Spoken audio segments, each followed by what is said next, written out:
Good evening, everyone. I'm really pleased to be chatting with you again this evening. Tonight, we are speaking about books and the value of books in your schools, but looking at it from a digital book point of view. For me, having the access to digital books is just so amazing for our learners, and Booktalk is a wonderful way to get them into your schools. So I'm really excited to be chatting with Kirsten tonight in terms of what she has to offer and how this can truly benefit your schools. So hi, Kirsten, tell us about Booktalk. Where does that come from? How did it start?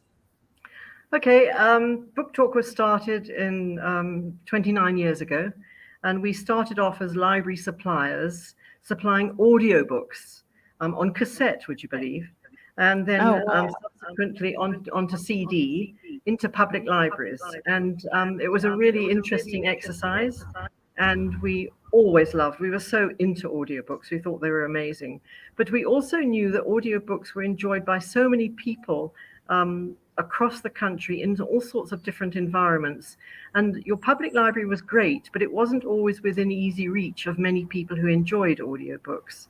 And when we were introduced to OverDrive, about 11 years ago, we just thought, oh, this is the solution. This digital system is the solution to get not only audiobooks, but ebooks as well out there into all sorts of different communities. And we met up with OverDrive, and OverDrive, I must tell you, they are the leading digital reading platform for libraries and schools worldwide. Their mission statement is a world enlightened by reading, and I just love that. So they first of all started with public libraries because they wanted to reach the masses, and public libraries are free. Sign up with your public library, you got free access to the digital e-lending library, and you were up and away. And then they started, their catalog is the world's largest. So a lot of people say, oh, but this is American. And I go, no, it's American, all right, but OverDrive are here in South Africa, and we've got South African publishers.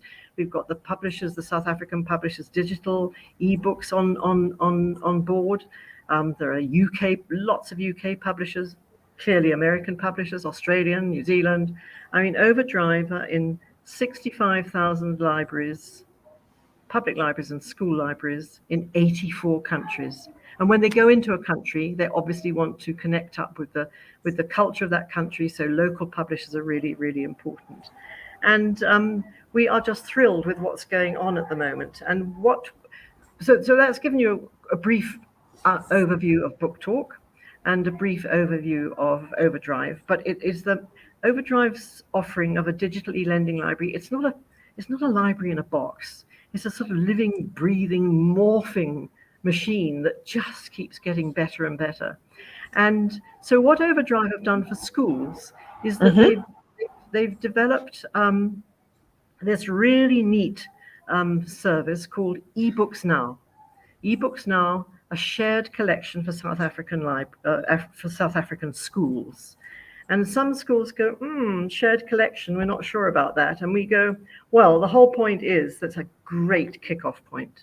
So what OverDrive have done with eBooks Now, it's a lower entry point. So the fee is, I might as well tell you all, it's $500 per annum, which is manageable for most schools. And OverDrive stock eBooks Now for the shared collection for South African schools, and they manage the collection. So when they stocked the collection, they were in conversation with a lot of our educationists and school librarians, plus they had seen what other schools in South Africa were purchasing from them. And they came up with this really, really good collection as the core collection for eBooks Now. So when you sign up, you get the platform, you get the core collection, and you are immediately able to authenticate all your children. So they've got an access code, and then the children can go onto the site, kick into their school, go in, enter their access code, which their device will remember, and then they can look for a book, choose a book. So when we're talking, that is just so simple and so effective. So if I'm a school and I want books do you get all of OverDrive's books, or how does that work? No, with the ebooks now, and I'm talking deliberately about ebooks now because it's such a clever concept and it's such a great entry point, and you can upgrade, but it's still very affordable. So OverDrive have got about, I don't know, about 2.5 million titles in their catalog. So you sure as anything you're not going to get all their titles. No, that with the ebooks now, OverDrive have developed this core collection. OverDrive stock it, they've chosen it, and they put those into the core collection. As more schools sign up with ebooks now, OverDrive add more titles. But now you're a school and you're saying, oh, this is working really well. We really like this core collection. It's fun for the children. It's interesting for the children. They can come in, they can explore the site. They can read all sorts. It offers an independent approach to choosing the book that you want. So if you're a child that perhaps has got not such a strong reading level, and you prefer to go for a lower reading level to your peer group, you can do that. But nobody knows. Okay. So there's no nasty mockery or anything. Oh, he's not up to scratch with the reading. Nobody knows, which is a really nice element. So we've got the situation of the $500 gets you the platform, it gets you the core collection, which quietly grows as more schools come on board. And then you can upgrade. So you have that core collection, but now you're saying, as the school, you're saying, but these are the books we're looking for. We want these titles, we're looking at these themes, whatever it is you want. And then you open up the Advantage collection. So you can open up the Advantage collection over and above your ebooks now, and you can use whatever budget you have or want to use for additional titles that goes into your Advantage collection, and that Advantage collection is not shared with any other school. It's yours for your school. Okay. And that's the joy of it. So you might have a very small budget. Fine, that's what you spend. You might have a nice sized budget. That's what you spend. But it's tailored so that every school will be able to actually come in on board with that and not be faced with a very big bill. They buy what their budget will allow. And I love that. It's so clever. I think that is fantastic. So if we think of that schools can customize both what they spend and the books that they're getting, how long does a license last? Is it a year? It's an annual subscription. Okay. And how many children can log into that? It's the annual subscription for a school is $500. And it doesn't matter whether you've got 2 children or thousands of children, it stays the same? Yes. But if you've got thousands of children, the chances are you'll be developing your Advantage collection quite nicely because you want to have enough material. When you'll probably have your own ideas as to what collections you want to develop.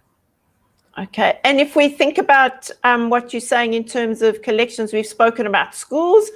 What about places like TVET colleges who might need technical books and things like that, or universities that want perhaps both fiction and non-fiction and academic books? Are those available, those institutions available or able to join? Very much so. So OverDrive have split into 4 really. There's your public library section, your school section, your academic libraries, and your corporate libraries. So for example, if you're a corporate library and you're looking for management and financial and whatever that corporation does, there's masses of material. And don't forget, this catalog is not finite. It's growing all the time. As more publishers come on board, the more digital material is available. The publisher will decide what they want to put onto the OverDrive catalog, the price they set, and so you've got those 4 areas. So very much so. Okay. And so the fee for higher institutions, is it similar to schools, or is there a different fee structure for them? There's usually different fee structures. I mean, this one for your ebooks now is something that OverDrive devised because they felt a lot of schools needed a little bit of extra help and support, and they came up with ebooks now. But you don't have that same structure with public libraries, nor academic, nor corporate. That does make sense. So Yes. if somebody's interested in terms of from an academic point of view, they could just email you and you would be able to give them the details. Is that right? Yeah, what we do is when we get an inquiry, we respond obviously very quickly, and then we offer a virtual meeting so we can go through what OverDrive offer. And then there's usually quite a lot of questions that come up after that because other people are involved. And, frequently we're asked to revisit an institution more than once because everybody wants to really, because it's a simple service, but it's got so many facets to it, and that's what enriches it so much and makes it so worthwhile. But I think I should just mention that the joy about a digital e-lending library is that it never closes. So it's open 24 hours a day, 365 days of the year. So if you happen to dash off, which we're not in the habit of doing these days because of COVID, but if you happen to dash off to New York and you suddenly think, oh, I need to get a book, you just get your connectivity, sign into your library, browse, choose, check out, read offline. You don't need to be connected for too long. It's when you go and find a Wi-Fi hotspot, don't you? But I mean, what I'm trying to say is you can access that library from wherever you are, providing you've got your brief connectivity on your device. And that's what's clever about it. So it's never closed. That's really exciting because often you remember, oh, I haven't taken my books back, or I wanted to change the books. So that doesn't happen with this library, does it? No, the other thing that is a huge advantage is that there's a set borrowing time for your book, your ebook, your e-audiobook, even your e-magazine if the institution signs up for those as well. So it's usually 2 weeks, but it can vary. You can discuss that with OverDrive. After 2 weeks, the book goes back into the library. So it's not the sort of thing you want to forget about, because if you are in the middle of a very informative book and you're just reading it a little bit too slowly, whoops, it's gone back into the library. So there's no lost books, no late returns, no damaged books. A big plus. And of course, the institution doesn't need a building. It's just your facility to individuals can sign up on their devices or your computer. I think that's really beneficial, what you just said. I think lots of schools over the last few years sadly have taken away their libraries or reduced their libraries a lot and turned their libraries now into STEM labs or innovative spaces and introduced all sorts of things. For me, in terms of having the digital one, you're exposing children to technology in a different form.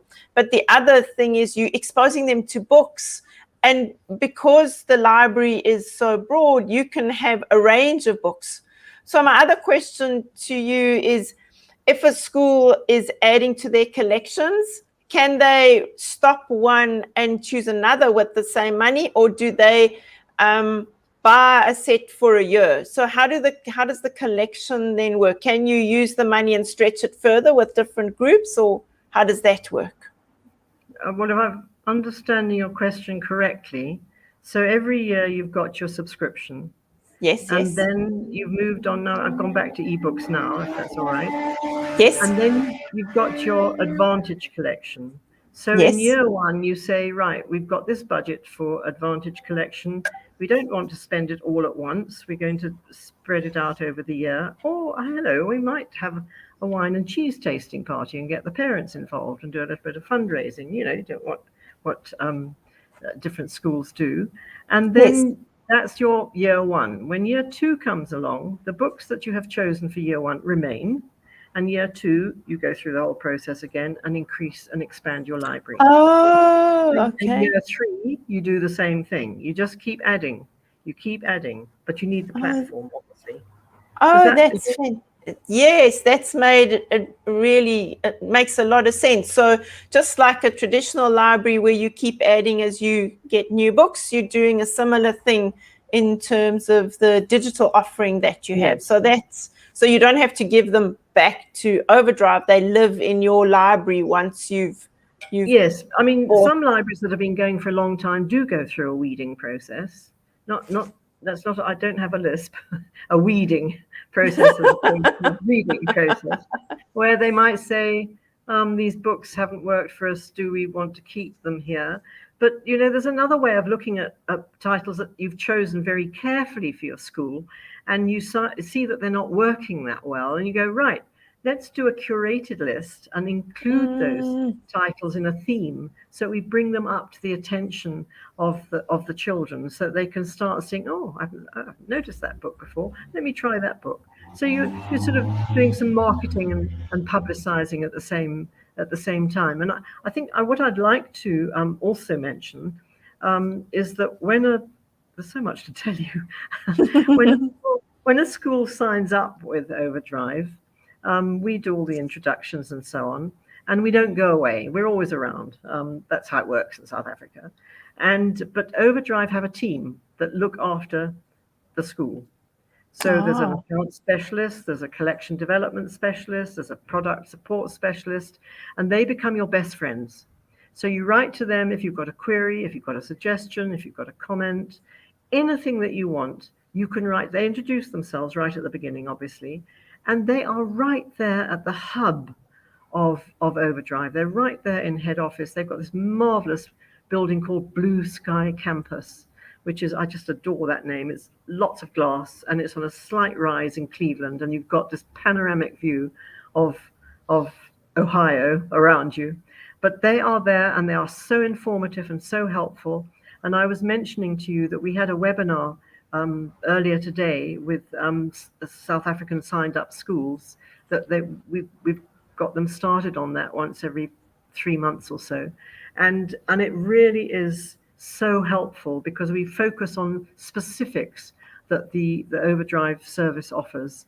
And I mean, we might do a bit on training. They have a fantastic resource site where you can have a look at how certain things work, and there are videos to show you how they work. They have a marvelous program on marketing and publicity, because at the end of the day, one has to remember that a digital library is invisible. So how do you get it known? So you've got to work at it. You know, you want to let the parents know about it. You want to get all the teachers on board, and of course the children too. But then that will happen, and the children are just so quick with it. And we've been involved in quite a lot of training programs, and the kids they can't wait to get those fingers tapping away on the keyboard. And they're showing their mates, and some mates are a bit, I don't know how this works, and others will come in and say, this is how it works. You can teach the teachers sometimes how it works. That sounds great. So you talk about accessing it. So you've spoken about accessing it off the website, but I believe there's also an app. So, and yes. The app is Sora, is that right? It's Sora. Sora. Yes. And that was designed and devised by OverDrive, and it's won so many awards because it's a free app. You can access it from Google Play or the iStore, and you download it onto your device. And then, for example, I've got a couple on my iPhone here that I just tap on, and I'm straight in because it remembers my access codes. So with the schools, the whole point about Sora is it doesn't just tap you into the book that you choose. You can sit and look at the text of that book, and you go, I want to change this. The text is a bit tight. It's a bit small. I want it a bit bigger. I don't like the lighting. Do I want sepia lighting? Do I want daylight? Do I want midnight lighting? The line spacing, any children probably wouldn't think like that, but you can open up the lines. So suddenly you are converting the page that you're reading into a design that suits you, its personal preference. I mean, I'm perhaps a fussy reader, or maybe I need stronger glasses, but sometimes I go and buy a book from a bookstore. But I've often bought books from bookstores, and I pick up a book and I go, I won't be able to read that. It's too tight, it's too small. That's not going to be a pleasure for me. And that's what you can do with the digital book. You can change it so that it's pleasurable to read, pleasurable to access. And then you've also got all the other elements. You've got a dictionary facility. So you're reading your book and you come across this word. You do need to be online for that. And you think, oh, what does that mean? Click on it, and within seconds, up comes the meaning and all sorts of other elements about the word, which is hugely helpful. And on your record, that you can see what words you've looked up. What words has this student looked up today? So you can see that. And then there are other elements. Yes? Okay, other elements, yes. So now you may be doing some reading for a specific subject for a teacher, and you want to go into, maybe it's a non-fiction book, and you want to search. So you can just hit the name or the word or the noun, whatever it is you're looking for, and every line that word appears in will come up and show you the context. So suddenly you're getting really helpful support on your research. You can then make notes. You can export those notes. You can export them to the teacher, or you can export them to another storage device that you've got what you want to keep. And when the book goes back into the library, those notes will remain. Those notes stay there. So that for is you, for the individual. For the individual, yes. But you can export them, don't forget, to your teacher if you want to. That's also good. It is good. And so can the teacher see which books the children have taken out, or only the librarian or the person in charge? No, it's really on the child's site. There's a fantastic reporting facility where you can see how the books are doing, how they're going out, what the usage is. Because what I believe in very strongly is, the more I work with this, is that when you sign up with OverDrive and you've got this service, it's great, it's fun, but it's not just lightweight fun. It's challenging fun, and when I say challenging, you can just go and explore. But what is important that the school can see what is going on, the usage, because they will set goals. And that's what we're talking about today. I think it's really important that you say, right, so we've got this library. Now, what are our goals here? We want to increase reading. We want to increase comprehension. And that's the other joy of all this. Absolutely. Offers. It's not just the cat sat on the mat. Sorry, taking a very basic thing there. But you actually can dig into the meaning of what you're reading with the dictionary and writing notes, and maybe the teacher's asked you some questions and you've got to answer those. It's really, really important. So what is the school wanting out of the digital lending library? It's a great library to have, we know that, but why not use it, get direction on it as well, and develop the reading? And we're starting to see schools having, not when they do prize giving, it's not just sport, they're starting to have reading prizes. So, and that's the other thing I haven't mentioned, is there are wonderful little awards you can get if you're a good reader on the OverDrive facility. Nice. So it's a gamification kind of certificate, little badges that you get? They're little virtual badges, and they are wonderful. I was talking to one school, and she said, our boys are very competitive. And if they see their friend has got this badge, they're going to want it as well. So I love that. I think that's a great fun and natural way to develop things as well. So yeah, it's all go. But it needs to be worked. You've got to encourage the children to, I don't know how schools work. I mean, I can remember when I was at school, we had reading lists, and we had to read X number of books from those reading lists. I mean, we had no choice, and we had to write papers on them, and we had to get moving on them. And I don't know how people motivate with reading today, but it's such a cornerstone of life, actually. But it starts in schools. It does. So how, sort of, in terms of the children who can access it, or the schools, is it from littlies, so grade R, or is it focusing on sort of primary school and high school? What is the range? Which kinds of schools can apply or sign up for the digital library? All schools. But what we find is that when you talk about the littlies, I'm not sure where you're running from. Are you talking from 4-year-olds upwards? I suppose in South Africa, we're looking at 6 and 7s, 5, 6, 7s. Yeah. I mean, there's some wonderful, wonderful picture book read-alongs. I mean, they are just so fantastic. And so many, they've got this wonderful sense of humor. And they are absolutely charming to read. So you've got good material on that level. It just depends on the size of the school. But if you've got a school that runs from that age right through, then you have your core collection, and then you can start building up your advantage collection.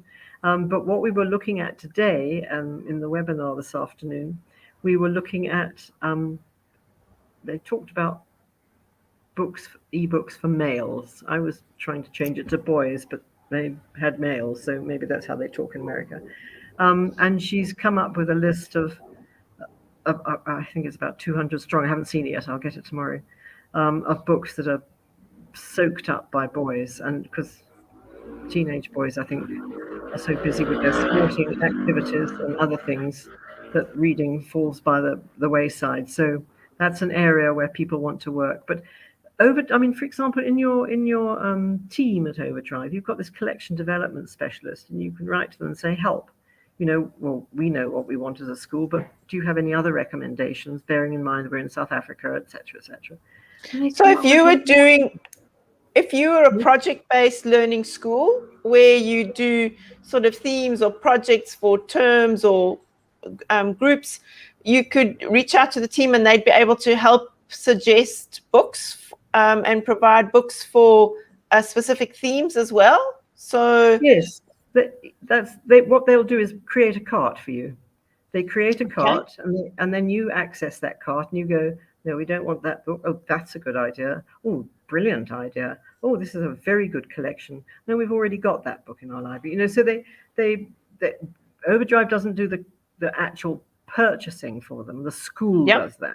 It's always the school's decision. Yeah. But OverDrive will point you in many ways. I mean, for example, we were looking for books on South African politicians, and we knew where to go with regard to the South African publishers. But then we knew that a lot of material was being written overseas and published by overseas publishers, and we didn't know who they were.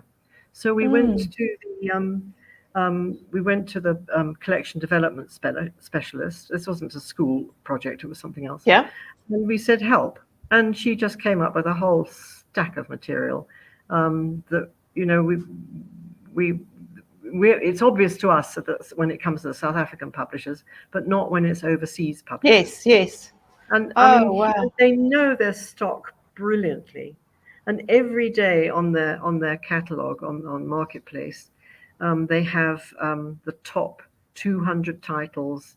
Whether it's adult fiction, adult nonfiction, young adult fiction, young adult nonfiction, juvenile, and so on. And I said to them, wow. so how often do you actually, and this is for South Africa, I said, how often do you update this list? And they looked at me very strangely and they said, well, daily, of course. I mean, that's what's so wonderful about them. They're so up to the minute, really up to the minute. Which means that you've got such a wide range of really up-to-date and relevant books that are being published, as well as older books that you might want to access, which is exactly what schools want. You want a good mixture of topics and books and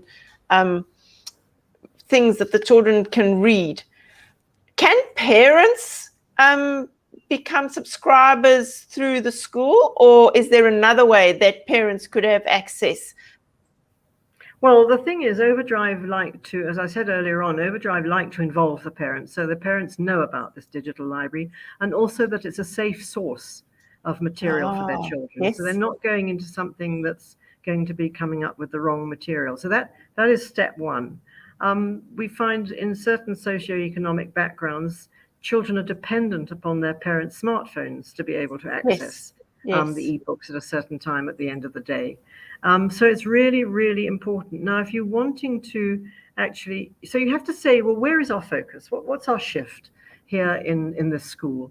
Are we trying to offer parents a reading facility? No. Well, it might be yes.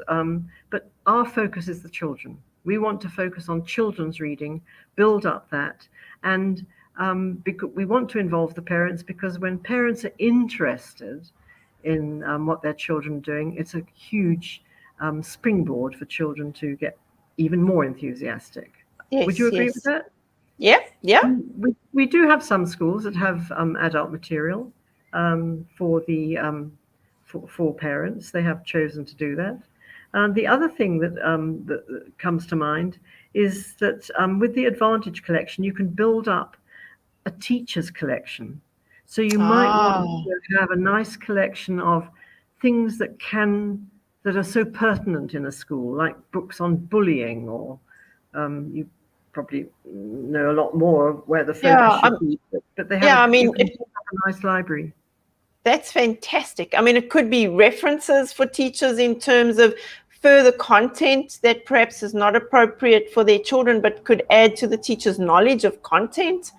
It could be teaching methodologies and teaching practices, as well as, like you said, issues around school like bullying or perhaps gender awareness, or all those kinds of things could be included there. So that's really useful.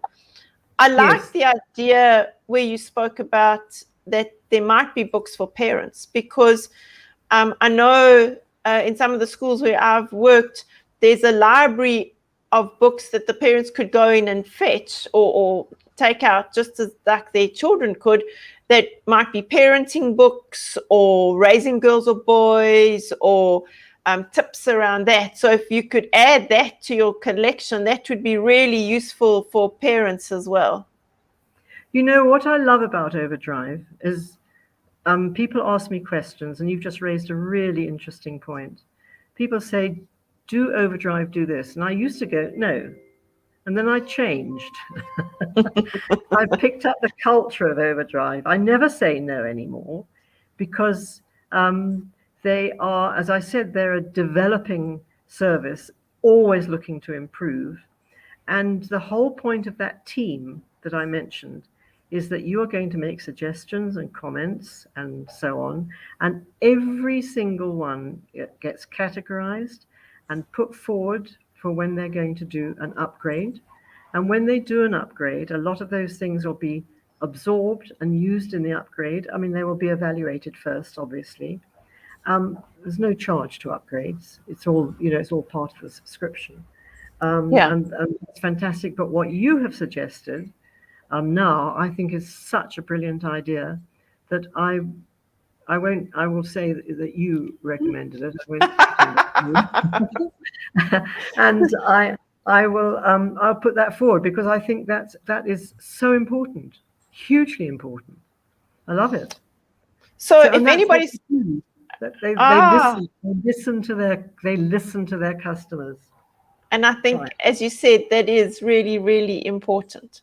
So if anybody's got a question or you'd like to share, please pop your questions into the chat. But if I'm thinking of digital books, and the way you said that after the 2 weeks, the book goes back. So as a school, you have a limited number of books. Is that right? Or so if you're doing something and it's a class reader, you might buy 30, but you might want another title only to have one. Are those the kinds of options that you would have within the school? How does that work? Well, you've got a situation where, libraries, schools, public libraries, they say, how many copies should I buy? And I go, one. And then you start watching the usage. So if you find you've suddenly got a long trail of a waiting list for a title, you go, we need to buy another copy, because we want to get that waiting list down. We don't want children having to wait a long time. We don't want anybody waiting a long time for a book. We've got to bring that down. But remember, once you've bought your access to a title, you can't return it. You can't say, well, Ah, we don't need this one, we can't return it. But that's where your weeding comes out, but you still don't get, it's not a returning situation, that you get a swap. There are no swaps. But if you've got a situation where you've got 30 children in the class and you've got a specific book that you're studying, then it's worth looking to see which publishers can offer you what. So you know the title, you know what the title is, you can go and see if you can buy 30 copies and but what would be the period of time? So would you want it for 3 months of the year? You want it for 1 month of the year? And then you specify the license period you want it for, and you put that forward to OverDrive, and then they will come back and tell you what the price would be. So you wouldn't be sitting on 30 copies because you wouldn't want those 30 copies again, perhaps, unless it's a cyclical book that keeps coming back. Coming up.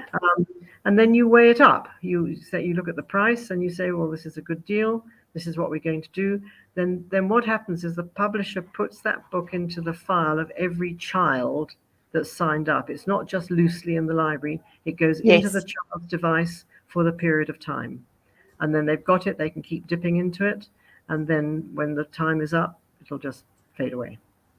That is so useful. So you've got an open access, but you've also got the choice of group readers and class readers and that type of option, or research books like you've just described. So for me, it's almost like in the old days, I had for my classes when I taught foundation phase, we had cupboards of readers that the children would go through.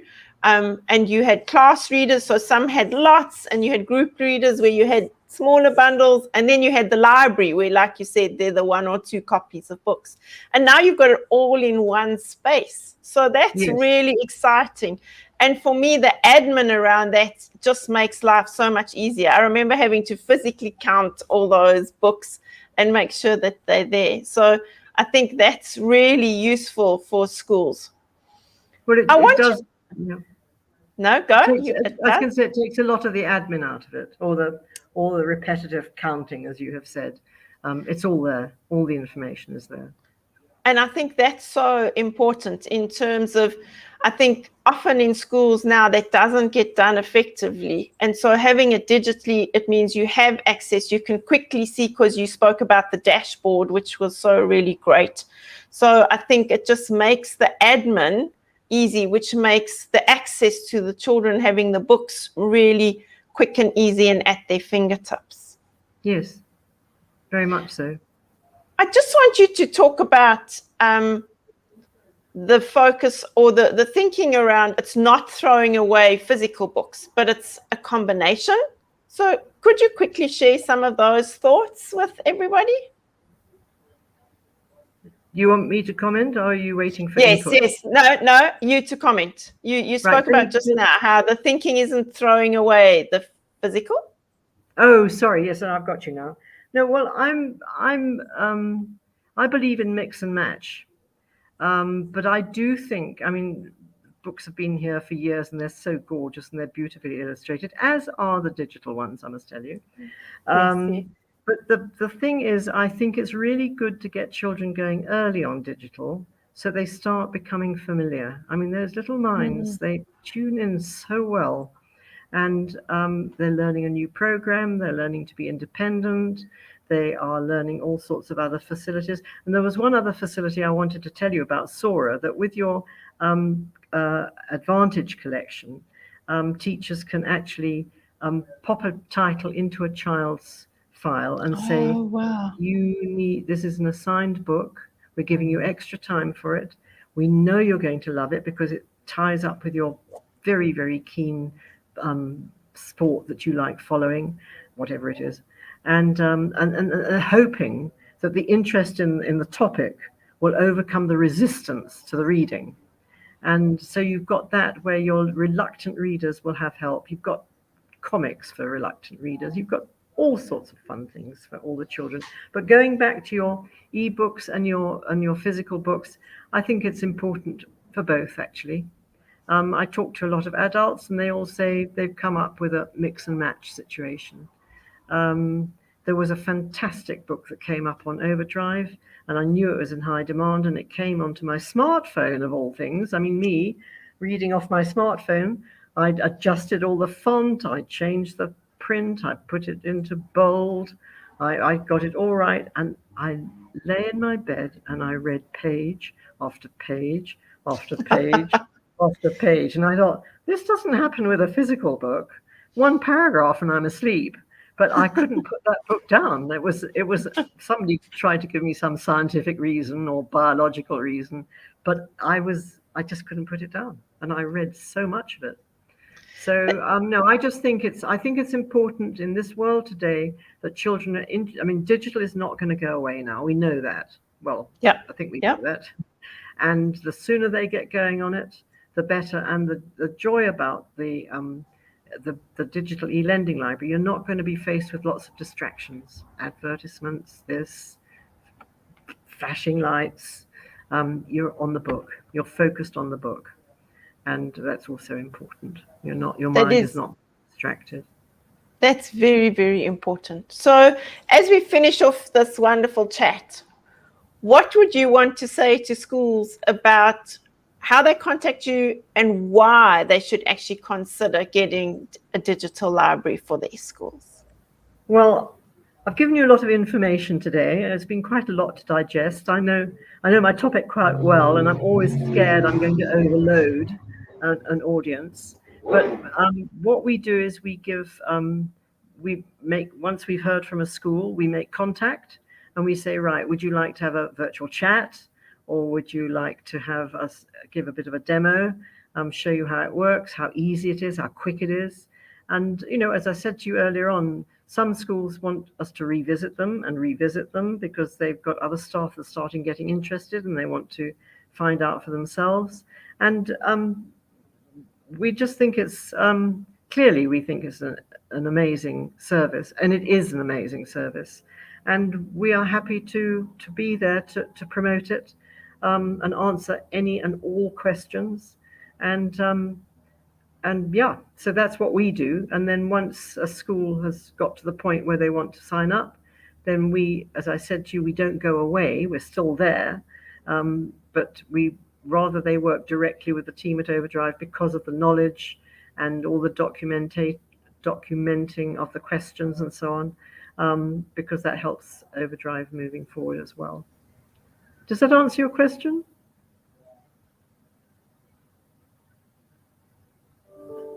Yes, it does answer the question, but there's a really great question that's come through. It says, good day, ma'am.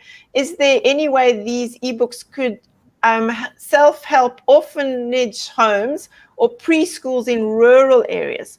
So thank you for the question. The answer is absolutely yes. All you would need is initial Wi-Fi, and you would then be able to download the books. Once you've got the books on the person who's wanting to read them for those 2 weeks, it's offline. So it works beautifully in rural areas. So definitely what you need to do is just contact Kirsten, and Kirsten will then be able to have a virtual meeting with you, like we're having a chat tonight, and explain how they can help your space. There are also aspects in terms, Kirsten hasn't spoken about it tonight, but there is also the provincial library. So even if you aren't a big school, you could perhaps join via the provincial libraries. Do you want to quickly talk about that in terms of helping smaller schools, Kirsten? Yes, well, I'm delighted to. I mean, we started off with public libraries, and we're in 7 of the 9 provinces. Some of them are just going in now.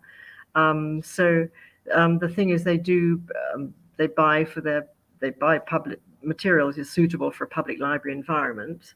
So they're not focused heavily on education, but all reading is education. So perhaps we should cancel that line. Yeah, and that's the thing. That what you need to access the digital library, if you're going for a public library, is you need to be a signed up member of the public library. You need to show proof of residence and your ID. Then to access it, and then you get your access code. And then you need a device and Wi-Fi. And then you can go on. And when I say a device, it could be a smartphone. I think smartphones are pretty broadly owned in this country now. It'll be the parent, obviously, presumably. And then, parents can encourage their children to sign up.